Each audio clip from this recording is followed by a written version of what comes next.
ये circle represent करता है $1 मिलियन को, और ये है $10 मिलियन, और ये है $100 मिलियन, और अब जो आप देख रहे हो ये है $1 बिलियन। रिलायंस इंडस्ट्रीज के चेयरमैन मुकेश अंबानी का नेट वर्थ इस नंबर से 82 गुना ज्यादा है।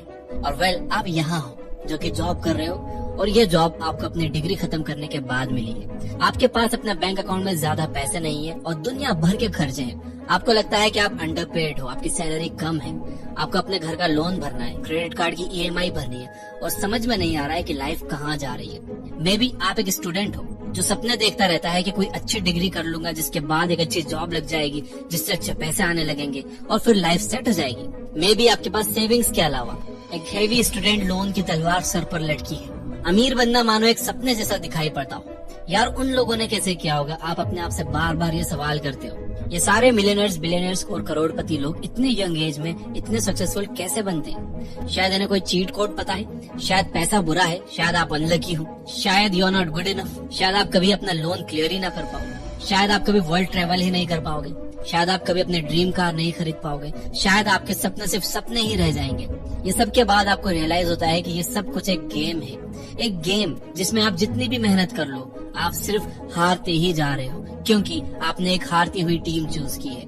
What if I tell you that you are wrong?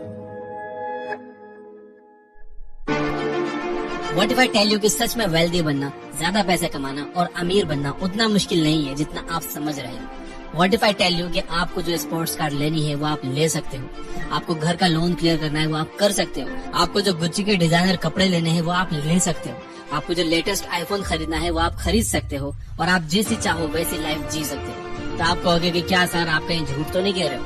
जिसके जवाब में मैं कहूँगा कि नहीं, इट्स पॉसिबल।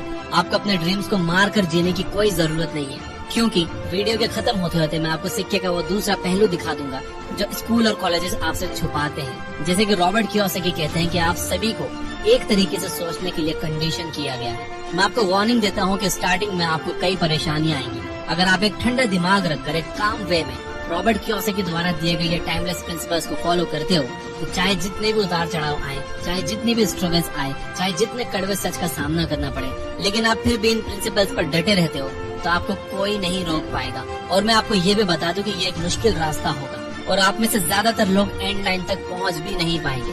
बट ये वीडियो मैं उनके लिए बना भी नहीं रहा हूँ, ये वीडियो मैं उन कुछ चुनिंदा लोगों के लिए बना रहा हूँ जो अपनी जिंदगी बदल कर रख देने वाले हैं। तो इस वीडियो का एंड तक बिल्कुल स्किप मत करना। तो जो लोग मेरे साथ है वो कमेंट में अभी जाकर लिख दो, I am ready.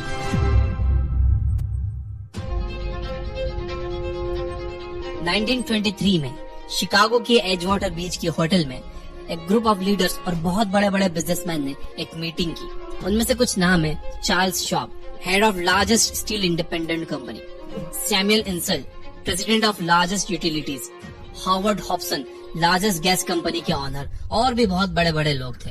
Cut to 25 years, 25 साल के बाद मोस्टली सारे एलीट लोग बैंक करप्ट पाए गए। मेरे हिसाब से 1929 के मार्केट क्रैश की वजह से वो सारे लोगों ने अपने पैसे गवा दिए।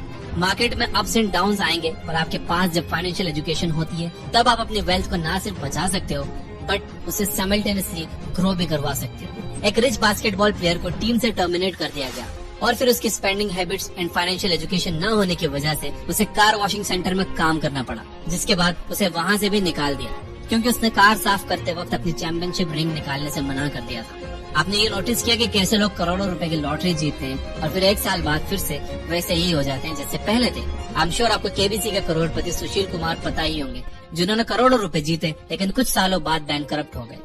अब यहाँ प्रॉब्लम ये है कि लोग पैसों पर ज्यादा फोकस करते हैं, एजुकेशन एंड फाइनेंशियल लिटरेसी पर नहीं।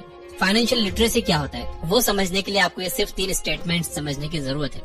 Number 1 income statement, number 2 balance sheet, और number 3 cash flow. Income statement में बेसिकली 2 चीजें आती हैं। इनकम जो हमें जॉब करने से मिलती है एंड एक्सपेंसेस जो हमारे महीने के खर्चे होते हैं जैसे कि food, rent, bills etcetera. Balance sheet में आते हैं 2 कॉलम्स, एसेट्स एंड लायबिलिटीज। जो हमारे जेब में पैसे डाले वो एसेट्स और जो हमारे जेब से पैसे निकाले वो लायबिलिटी। एसेट्स जैसे कि rental income, franchise business, shops वगैरह। लायबिलिटीज जैसे कि car servicing charges, house maintenance charges, bills etcetera. और नंबर 3 है कैश फ्लो।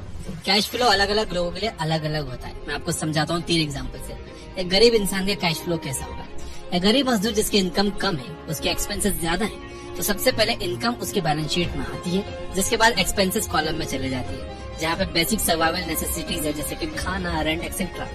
गरीब इंसान के पास ना एसेट होती है और ना ही लायबिलिटी, वो बस सर्वाइवल के लिए काम करता है। एंड आई फील कि हमें उन तक ये फाइनेंशियल नॉलेज पहुंचाना चाहिए। फिर आते हैं मिडिल क्लास लोग, जो अमीर बन सकते हैं पर ये एसेट्स खरीदने की जगह लायबिलिटीज खरीद लेते हैं। इन्हें सबसे पहले पैसे आते हैं सैलरी से या फिर सेल्फ एम्प्लॉयमेंट से, और ये पैसे आते ही लायबिलिटीज में चले जाते हैं, जैसे कि कार की ईएमआई, होम लोन की EMI, credit card bills, phone की ईएमआई एक्सेट्रा। और उसके बाद आते हैं फिर घर के खर्चे जैसे कि इलेक्ट्रिसिटी बिल, दूध का बिल एक्सेट्रा। तो उनका भी एसेट कॉलम खाली रहता है, क्योंकि ऑलरेडी खर्चे तो बहुत है, लेकिन उन्हें हर महीने लायबिलिटीज भी तो खरीदनी होती है दूसरों को दिखाने के लिए, खासतौर से उन लोगों को दिखाने के लिए जिन्हें वो पसंद नहीं करते हैं। और तीसरे कैटेगरी में आते हैं